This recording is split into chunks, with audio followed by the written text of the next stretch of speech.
Good morning and welcome to another edition of Research Fantasy presents our MLB DFS pitcher picks for Wednesday, June 14th, 2017. Another interesting night last night in the world of Major League Baseball. Just a lot of variance going on right now. A lot of these top tier pitchers not being able to get the job done. Clayton Kershaw coming in with just an average game against the Cleveland Indians. What are you going to do? I wouldn't regret playing Kershaw just because he's Kershaw.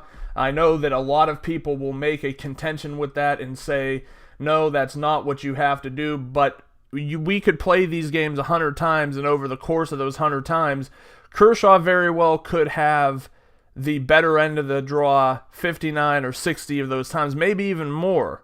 And when you're playing with odds like that, just because you dodged Kershaw correctly one night, and believe me, I did too. It wasn't a heavy exposure to Kershaw because I just wasn't liking how my bats came together with him. So it ended up a lot of Chatwood, a lot of Jacob Faria, a lot of Scott Feldman, a lot of Jason Vargas. But the bats came through because I had about 50% Minnesota stacks in my lineups. But point being is, you know, you want to play the logic side of things and not necessarily look at it and say, okay, I can feel free to dodge Kershaw for the rest of the year because he's not doing what he's supposed to do. That strategy is going to bite you in the butt sooner rather than later.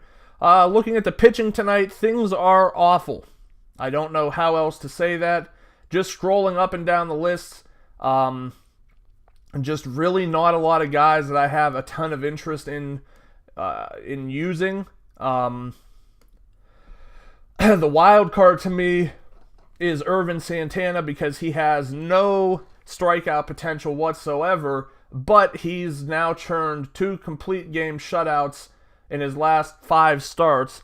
So there's some kind of an upside there. Seattle trending in the right direction, but we saw before they were trending in the right direction, they were kind of a busted up offense. So wouldn't hate him.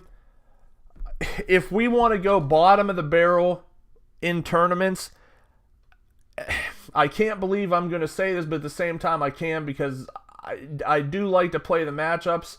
But Francisco Liriano, who has been absolutely awful this year, comes in against a Tampa Bay team that hits the ball hard, hits a lot of home runs, but does struggle with left-handed pitching. Their stats against left-handed pitching outside of the hard hit rate, very low WOBA, very low ISO, almost a 27% strikeout rate.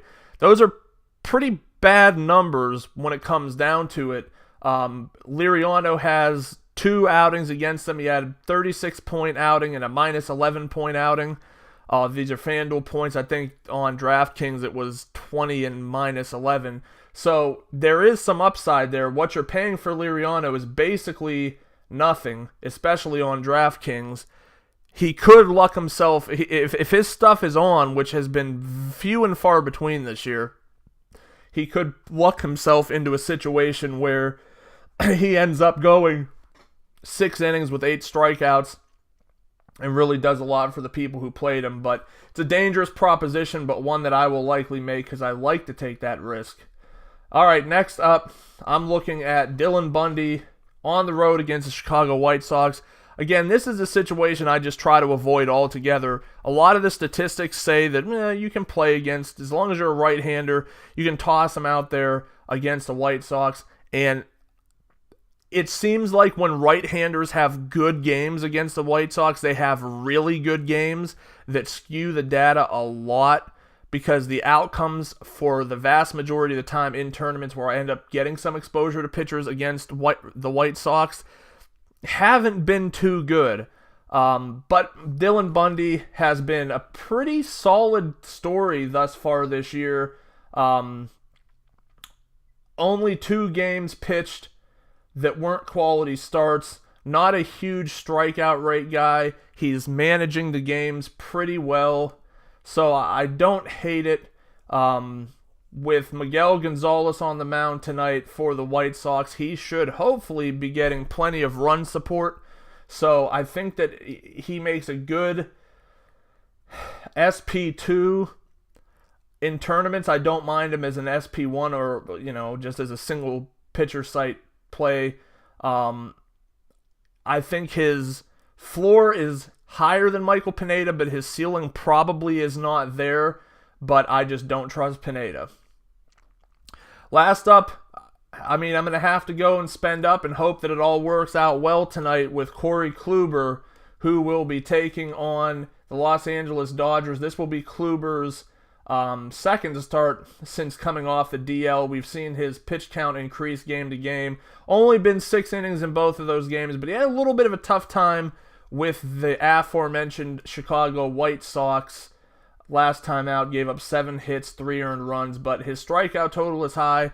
Dodgers actually not really that scary of a lineup when it really comes down to it, especially when you look at the fact that the 2 biggest threats are probably Corey Seager and Cody Bellinger. It's not any disrespect to guys like Chris Taylor or Jock Peterson, but especially with Jock Peterson, you can almost count on, if he's in the lineup, 3 strikeouts alone just from that spot. So Kluber does have the high upside. Coming in, I don't know what he is on DraftKings, but he's $2,000 cheaper than Kershaw was yesterday. He has upside to go like 7 innings, get double-digit strikeouts, get the win, get the quality start where that counts. So I think he's the natural plug-and-play for your cash games. Don't think that you need to avoid him in tournaments. There's still enough games on the slate, and there's going to be enough value that you can still fit him into your lineups comfortably. So once again, top 3 tournament pitchers, Francisco Liriano, Dylan Bundy, Corey Kluber. Thanks for watching. Make sure to subscribe to our YouTube channel below. Head over to researchfantasy.com. See what we've got going on there. Like us on Facebook at Research Fantasy. Follow us on Twitter at Research and Win, and join us again tomorrow.